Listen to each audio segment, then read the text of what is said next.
Ralph here. True Power Trumpet Fitness, and welcome to Magnificent Monday. Magnificent Monday here in Connecticut. Anyway, I got a really late start, and I haven't played a note, and I'll explain that in a minute, because I've been very, very busy. And you saw the thumbnail, a trip down memory lane. Well, let me explain. Let me honk a few notes, see what we got, and then we'll get back to it. Okay, guys, let's see what we got. Spin buzz feels great.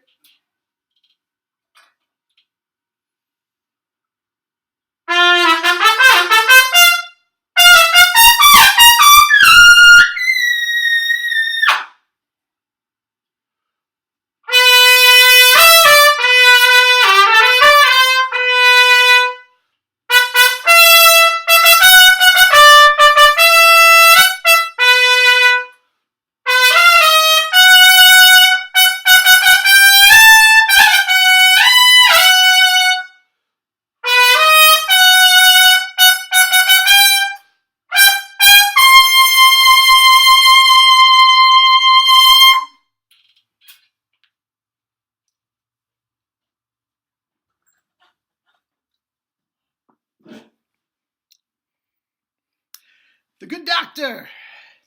May there always be a doctor in a house. And that is on my Getzen and Turner, circa 1970, I believe. I was already in high school when I got it. Doc Severinsen, Getzen and Turner Severinsen model. Man, good times. Now what happened is this, guys, is the water key on my Calet Soloist malfunction, and I had to bring it down to the shop this morning to get it fixed. It's going to take a couple days. So what do? I come to my backup plan, and I pull out my Getzen, and that's it. Now, if anybody thinks I'm using any pressure, see that brace? Completely unsoldered. If I was using any pressure at all, I'd bend that sucker in half.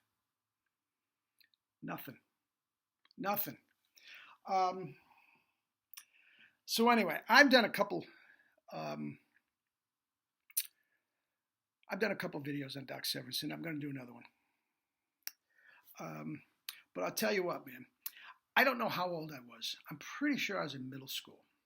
And for some reason, I was out late. I don't know what it was.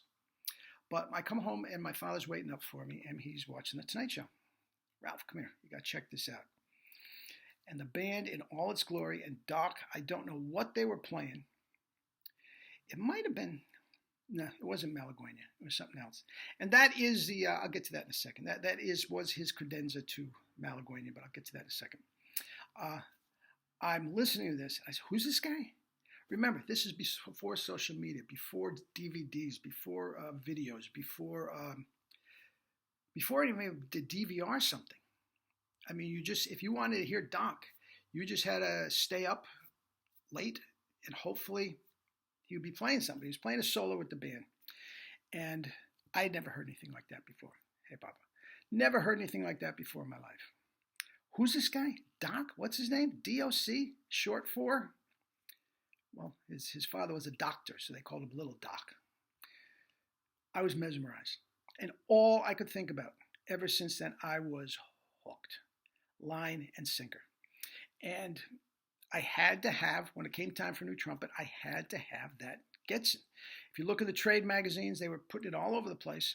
And it had to be silver. It came in gold. My father said, maybe the gold, up in the Maine weather and all this sort of stuff, it might last. No. Got to be silver. $150. Yep. And my parents made me pay half. And I had $2 for mowing a lawn, $2 for shoveling the driveway. In Maine, that was they were getting a bang for their buck. And $2 for a half-hour private lesson with myself. That's how I made my money through high school. And I got my $75, and I had this treasure. And that is the trumpet I brought to New York City. And Facciano took one look at it.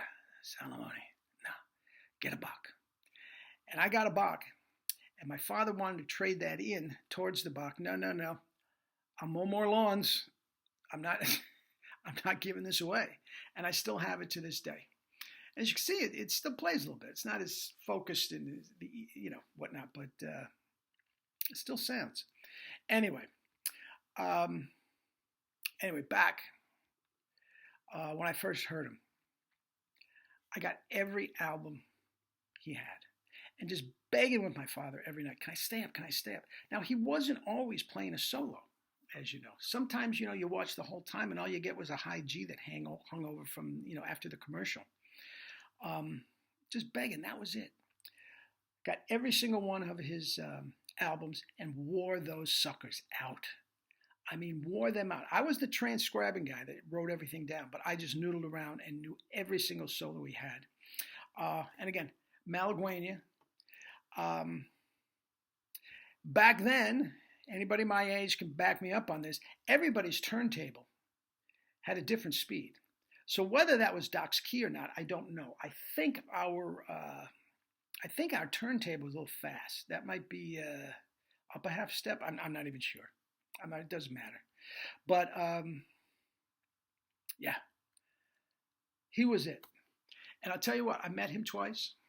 No, I met him twice and saw him in concert once. Before I met him, I was still in college. And he was giving during the summer, he was giving a concert at the Portland Civic Center, which is a big thing for basketball games and rock concerts and all that sort of stuff. So it was a huge arena with the Tonight Show band. And my mother bought 2 tickets, and I went with my mommy. It was great. It was the middle of the summer, and there was a huge, huge storm coming in. Fog, high winds, the whole 9 yards. They were talking about closing the airports and all that sort of thing. So he came out and started with Malaguena, okay? And makes an announcement right after the first 2. He says, "Look, guys, I have to get the band," and that band, Ed Shaughnessy, John Ardino, Snooky Young, Ernie Watts. I mean, Jesus. All due respect to all the great bands out there, Harry Connick's band and all this sort of stuff. The collection of talent in that band was never been rivaled since or before. And anyway, he says, "Look, we got to get out of Dodge. We have to. If we have a date and this and the other thing, and if we get, fogged in. So I'm going to do a concert with no intermission." And my heart just sunk. I just thought for sure he was telling the yokels from Portland, Maine, forget it. I'm going to play a few tunes and get out of here. And too bad. Nothing could be further from the truth. I swear to God, I don't know what he would normally play for a concert, but he played for 2 straight hours without an intermission and didn't take that trumpet off his mouth and just killed it. High, low, fast, slow, soft, loud. Malaguena. Theme from Love Story, that was on one of his records that I loved. My Soul and Inspiration from another one of his records that I just had all transcribed, and I'm fingering along with it. MacArthur Park, his version, not Maynard's, which is just as dynamic. And a thing from Turkey in the Straw for the tonguing. I mean, just brilliant. And that tone, sizzle, man. And back then, I was with Vacchiano and Broyles, and there was always sort of a halfway house between the dark orchestral tone and that sizzle from Doc that was in my ears since 15 years old. That's why I loved Herseth so much and Mel, because they did have that sizzle but got the richness while they were at it. But anyway, just killed it. Fast forward, I'm going to say another 5 years. My brass quintet was doing a job at the opening for Ralph Lauren line. Donald Trump was there. It was all high society, everybody that was anybody. And my brass quintet was, the king of society back then. I told you that about the Trump thing. And sure enough, we're doing our thing. And Doc was there. And he comes up and introduces himself and just started talking. And I said, interrupted, I said, "Excuse me, Mr. Severson, I have to tell you, you've been my idol since..." And he goes, "If you could have heard your idol today in the studio, couldn't play a note." And he goes on and on about his chops and da-da-da. What is this crazy profession we're in when we have to, our whole life revolves around that little piece of, he's going on. And all he wanted to do was talk about trumpet, which was fine with me. Fine with me. And what is he, 92 years old? 93 years old, something like that. Doesn't matter. But you still see him every now and then on the internet and whatnot. And he's at some, all-state festival where he solos with the, the all-state band. And 92, he's slowed down, of course. But he can still play. He can still play. E or F above high C, and the big tone and everything, he can still play, man. When we're all 92, I hope to be playing double season then. And guys, I want you there with me when I'm 92 to hold my feet to the fire.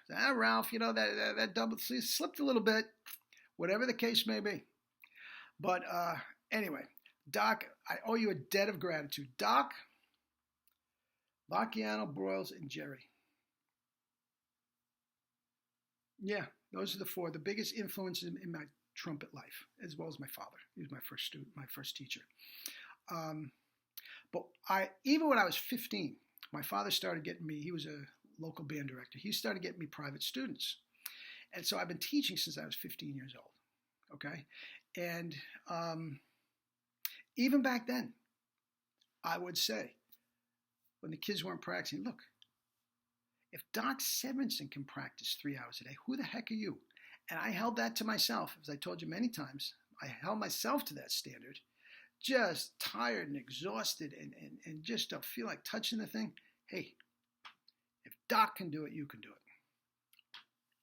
What a role model. What an absolute role model. And Doc, wherever you are, I wish you the best.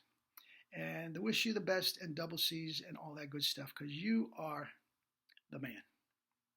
Anyway, we'll get back to the pedagogy tomorrow, but thank you for allowing me to do this little trip down memory lane. And hopefully I'll have my Calit back. But that's it. So eat and drink your fruits and vegetables and live your life with true power. Love you all.